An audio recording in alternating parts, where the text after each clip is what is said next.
everyone, welcome to the ranking. Here's my ranking of David Lynch's movies. Yes, for months now, a lot of people have been asking me to do a ranking of David Lynch's movies, and I postponed it because there's a few movies of his I needed to watch to do this list properly. I finally have watched all 10 of his films, so here we go. Let's get to it. I'm here to celebrate his movies by giving my ranking of all of them, so favorite to my favorites, so let's get started. Here's my ranking of David Lynch's movies. Alright, coming in number 10 is obviously Dune. Dune is an awful movie. This is what he tried to be, this, science fiction, sort of action thriller.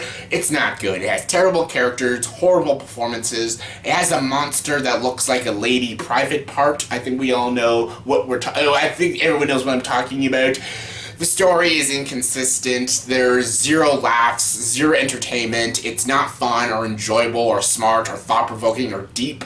It's just a really stupid science fiction film and hands down the worst movie he's ever made. Coming number 9 is Inland Empire. This is like a 2-hour and 55-minute dramatic story, romance, dark comedy, sort of thriller with Laura Dern and Justin Theroux. Yeah, this is not a movie. Again, I don't enjoy. I know this is like a 72% on Rotten Tomatoes. Definitely not a movie for me. I didn't get sucked into the story. This movie was so long, so slow-paced, and so boring. I couldn't get into it. It was very unlikable, very distasteful. This is not only a one and done, but this is a one and never again. Like, one and done, sometimes a one and done, I can watch it maybe a second or third time. This is a one and never again. Like, I can never watch this movie again. It's very off-putting. It's just so despicable, and I could not get into this movie. This movie was really painful to sit through. There are good performances, like Justin Theroux and Jeremy Irons and Laura Dern all give great performances, and I understand the commentary. I understand what he was going for with this movie. Just the direction is good, just the writing's a bit painful at times, the dialogue just rambles on, and it's not interesting conversation and interesting topics. These characters are such despicable, distasteful characters. This story, it was painful to sit through. I love long, slow-paced films, but this one just was not for me, and it was painful to sit through, and it's definitely one of my least favorites. Coming number 8 is Twin Peaks Fire Walk With Me. Yes, this is the Twin Peaks movie. Again, has the Twin Peaks characters like Kyle MacLachlan and stuff. I have watched Twin Peaks. I haven't seen it all. I've seen a few episodes of the first season and the second season. I haven't watched the new season yet. Twin Peaks is just a mindfuck of a TV show. It is just weird. It's very hard to follow, but I do want to get into Twin Peaks. I do want to binge the whole series and stuff because it is pretty cool and very unique, and I do want to see how it all unravels, and I want to see how the show ends.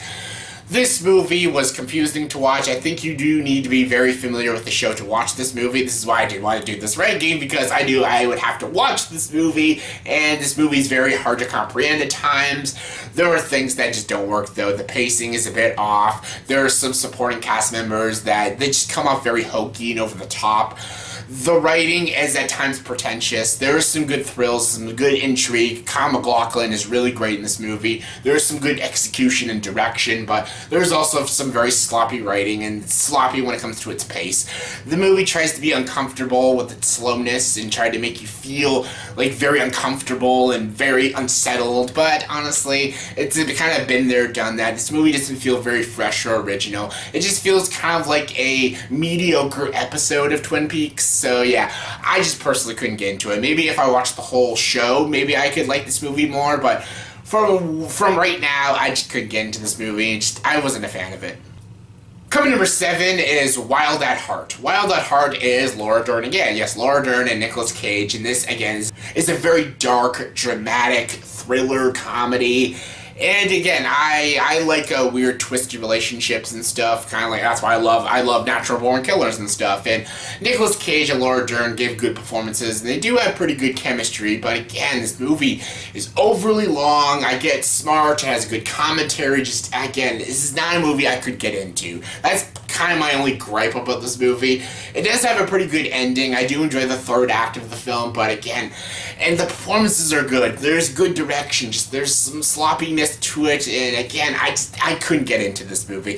Just like some Darren Aronofsky movies, like Requiem for a Dream. I know it's a good movie, just I personally can't get into it. It's hard to explain, just I know it's a good movie. That's kind of like with Wild at Heart. It's a good movie, just I can't get into it. Coming number 6 is Lost Highway. This is the movie David Lynch just went straight bonkers with. Just mad, just insanity. This is just a mindfuck of a film. This movie, there's just so many things that make no sense. There's just some scenes that are just wacky to be wacky, insane to be insane, crazy to be crazy, abstract to be abstract. Like, it felt like when with Terrence Malick when he did Knight of Cups, like the movie was just so deep and abstract. That's all focused on was to just be abstract. Don't focus on an interesting story, just be abstract. That's kind of like what I thought with Lost Highway, what David Lynch did with this movie. He focused so hard on being abstract and focused so hard on being so twisted and messed up. He didn't really make a very interesting story with very interesting characters. I did like Bill Pullman and Patricia Arquette. They're really good. I like some of its shots. There's some very good cinematography, very sharp editing, and again, some pretty good direction and stuff, and there are some very memorable scenes. That's another reason why it's lower on the list, because this movie sticks with me. Like, I will always remember this movie. It's a one and done. I'll never watch this movie again, but at least it's memorable. It's not very good, but at least it's memorable, and, you know, I can give it that. Like, Inland Empire, which is just painful to sit through. This wasn't painful. It was just so weird and bizarre. I was just like, this isn't very good, but it's memorable. Coming number 5 is Eraserhead. Yes, this is the first big movie by David Lynch, and it's good. It's very good. Again, the cinematography is really good. The lead performance is really good. The editing is really sharp. There's some very good sound mixing in the film. I love how it's structured and executed. I love how it's not painfully long, like Inland Empire and stuff. It's not painful to sit through. There are some really good, dark, very twisted moments in this film, and also very good dark comedy. There's some scenes that are just weird and wacky for the sake of being weird and wacky, but I did like it. That's kind of all I gotta say about Eraserhead. A lot of people have like deep, thought-provoking analysis on this film, which is cool. I've seen this movie once. Again, I'll probably never watch it again. It's a one and done for me as well, but I did like it. I liked the story. I liked how weird and abstract it was. I liked the lead character. I liked how weird and twisted it was. This was a kind of David Lynch film I did enjoy. It's still a one and done, but it's still a very creative, well-made film, and I did enjoy it. Coming number 4 is Blue Velvet. Yes, Blue Velvet stars, again, Kyle MacLachlan from Twin Peaks. It has Dennis Hopper, Laura Dern. This is a good movie. Fuck that shit. This is a very weird and bizarre, strange, twisted thriller, very neo-noir and stuff, and yeah, I appreciated this movie more. Again, it's a one and done, like most of his films. It's a one and done. It's a one-time watch, and you know, I still really appreciate the film, and it's a well-made film, and I understand that it's a great film, but I'll never watch Blue Velvet again. I watched this movie like 2 or 3 years ago. It was so great. I'm like, I'll never watch this movie again, but it's a great film with great performances. Kyle MacLachlan, Dennis Hopper's fantastic in this movie. He is just twisted in this film. Laura Dern's really great. This movie's wonderfully executed. Great. It's got great shots, great editing. The direction is solid. Like, it's amazing. The story is just so weird. How this movie executes it and how this movie ends is very clever. Very clever way to end the story and stuff. And yeah, I really liked it. I really enjoyed this film. I think it is a masterwork. And this is a movie that you do show film classes and stuff how to make a very surreal and subversive and very abstract film. This is how you do it. Watch Blue Velvet. It's still a one and done, but a fantastic film. Coming number 3 is The Elephant Man. The Elephant Man is not a one and done. I've seen this movie twice, and it's a very good black and white film with a very emotionally hard-hitting story, a very good plot. It's very gripping, very emotional, very compelling, very interesting, and extremely well directed and extremely well acted by Anthony Hopkins. and John Hurt as the Elephant Man. And I really like this movie. It talks about a story about a man who's deformed and basically trying to accept him for who he is and his personality, that he is a kind soul who does look like a monster, but deep down is not a monster. Anthony Hopkins is in this movie who wants to help him and learn more about him, study him and stuff, and yeah. The performances by John Hurt and Anthony Hopkins are both solid. John Hurt was nominated for this movie. He totally deserved the nomination. He was great. The screenplay for this movie is also really well done. The dialogue's really great. These characters are very fleshed out characters. It's a very well executed and structuralized film, and yeah, it blinks with atmosphere and emotionally hard-hitting scenes, and I love how this movie ends too. It kind of has a similar ending to The Straight Story, but yeah, I digress. This is a great film, and it's definitely not a one and done, and it's actually a very emotionally hard-hitting film, and it's about time David Lynch did an actual emotional film instead of a really fucked up film, but still, great film.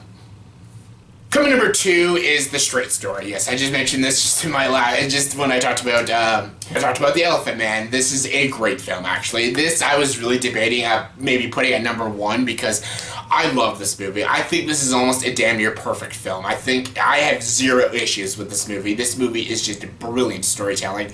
And when it comes to his best, I think this is his best movie. I think this is his masterpiece, David Lynch. And again, yes, that is a completely subjective opinion, but I really think, though, I don't think there's a flaw with this movie. I think the atmosphere, the storytelling, the characters, the plot, the ending, the execution, the score, the cinematography, the editing, everything about this movie is perfect. The performances are perfect. Richard Farnsworth probably should win the Oscar. He is so great in this movie. Sissy Spacek is also great.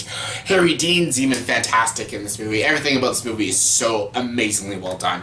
It's a very simple story. It's basically about this older gentleman. He finds out his brother is really ill, and basically he takes a tractor and he just goes to go see him. Yes, he rides his tractor. It's kind of like a road trip movie, and he's basically riding his tractor all the way to wherever his brother lives, and he lives in Iowa, and he's trying to get to where his brother is, just to go see him. And throughout the film, when he's going to see his brother, he learns more about himself, he runs into all these people, learns about all these other people, the meaning of himself, how to be a better person. He talks about his backstory in his life, how he fought in the war. He talks about the troubles he had with his brother and how he wants to make amends with him. There are some really gripping moments in this movie, and the ending has the most beautiful payoff ever. Like, it almost made me cry. I was almost bawling by the end of this movie. Like, Richard Farnsworth is phenomenal in this movie. Sissy Spacek is also really great in this film, and I absolutely love everything about The Straight Story is absolutely perfection, and I think it is his best movie, but it's not my favorite, but it's my second favorite.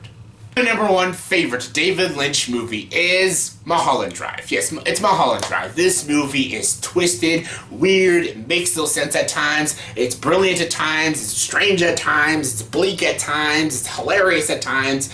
It's just a great film. I love this movie. It's a great movie about the Hollywood industry. It's also a great movie about a murder mystery and stuff, and about relationships and who to trust, who not to trust. There's also a weird one about dreams and reality. This movie is just, again, it's so surreal, so abstract. I love everything about this movie. Justin Theroux is great in this movie. Naomi Watts is great in this movie. I love all the vignettes in this film. I love it. I even like Billy Ray Cyrus's cameo. He's even funny in this movie. And yeah, everything about this movie is fantastic. It is a flawed movie, but it is my personal favorite. Like, the way he crafted this film and directed this film and wrote this film and paced this film is just brilliant. Everything about this movie is just masterful, and it's my personal favorite. I think The Straight Story is a better film, but this is my favorite. So yeah, that was my ranking of all of David Lynch's movies, favorite to my favorites. So in the comment section below, please tell me what is your ranking of all of David Lynch's movies from your least favorite to your favorite. Comment below, let me know. And as always, if you like this video, please like, subscribe to this channel, and join the dark side.